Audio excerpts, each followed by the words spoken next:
Alors, Ibn Hajar al-Haytami a dit ne pas croire en l'apparition du Mahdi revient à rejeter des prophéties fondamentales de l'islam.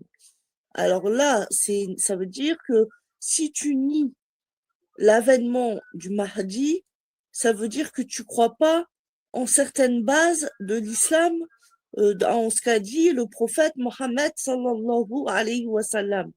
Donc ça veut dire que un peu, soit tu es converti ou tu as grandi loin des savants, tu es très ignorant, alors tu sais pas, donc t'es pas responsable de pas savoir ça.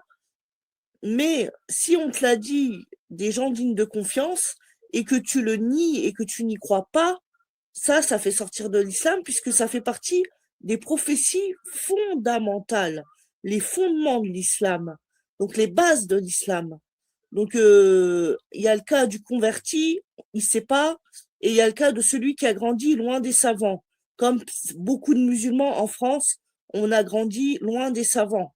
Mais celui qui a vécu dans un pays musulman, qui avait des mosquées près de chez lui, etc., eh ben, si il croit pas en l'avènement du Mahdi, il a un problème.